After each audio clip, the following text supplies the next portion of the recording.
गरुड़ पुराण में अकाल मृत्यु के बाद जीवात्मा को मिलने वाली सजा के बारे में विस्तार पूर्वक बताया गया है। जानते हैं गरुड़ पुराण में अकाल मृत्यु को किस श्रेणी में रखा गया है। गरुड़ पुराण हिंदू धर्म के 18 महापुराणों में एक धार्मिक ग्रंथ है। इसे वैष्णव संप्रदाय से संबंधित महापुराण भी कहा गया है।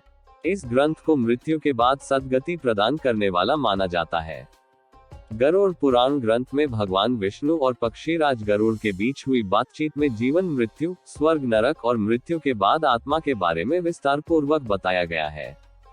गरुड़ पुराण में बताया गया है कि मृत्यु काल यानी जब मृत्यु का समय निकट आता है, तब जीवात्मा से प्राण और देह का वियोग होता है। इसमें बताया गया है कि हर एक मनुष्य के जन्म और मृत्यु का समय निश्चित होता है, जिसे पूरा करने के बाद वह मोक्ष को प्राप्त करता है। लेकिन प्रश्न यह है कि यदि किसी की अकाल मृत्यु हो जाती है तो ऐसे में उस जीवात्मा का क्या होता है।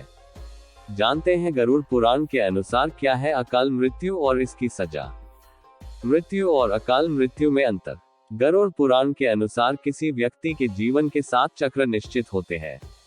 इस चक्र को पूरा कर जिस व्यक्ति की मृत्यु होती है वह मोक्ष को प्राप्त करता है, और जो इस चक्र को पूरा नहीं करता है वह अकाल मृत्यु को प्राप्त होता है। ऐसे लोगों की जीवात्मा को कई तरह के कष्ट भोगने पड़ते हैं। क्या होती है अकाल मृत्यु। अकाल मृत्यु से मिलने वाले दंड से पहले ये जानना जरूरी है कि गरुड़ पुराण में किस मृत्यु को अकाल मृत्यु की श्रेणी में रखा गया है। गरुड़ पुराण के सिंहावलोकन अध्याय में बताया गया है कि अगर किसी की मृत्यु भूख से पीड़ित होकर, हिंसक प्राणी द्वारा, फांसी लगाकर, जहर पीकर, आग से जलने, जल में डूबने, सांप के काटने, किसी दुर्घटना के कारण या फिर आत्महत्या करने से होती है तो वह अकाल मृत्यु को प्राप्त हो जाता है। इन सभी मृत्यु में गरुड़ पुराण में आत्महत्या को सबसे घृणित और निंदनीय अकाल मृत्यु बताया गया है। आत्महत्या को भगवान विष्णु ने परमात्मा का अपमान करने के बराबर बताया गया है। कुछ लोग स्वयं आत्महत्या कर अकाल मृत्यु को प्राप्त होते हैं, तो वहीं कुछ दुर्घटना आदि का शिकार हो जाते हैं। इसे लेकर प्राचीन वेद पुराणों में बताया गया है कि व्यक्ति 100 वर्ष तक जीवित रह सकता है, लेकिन जो लोग निंदित कर्म करते हैं वे शीघ्र ही विनष्ट हो जाते हैं। जीवन में किए कई महादोषों के कारण व्यक्ति की आयु क्षीण हो जाती है और वे अकाल मृत्यु को प्राप्त होते हैं। ऐसे लोगों की जीवात्मा निश्चित समय से पहले यमलोक जाती है। गरुड़ पुराण में क्या है अकाल मृत्यु की सजा।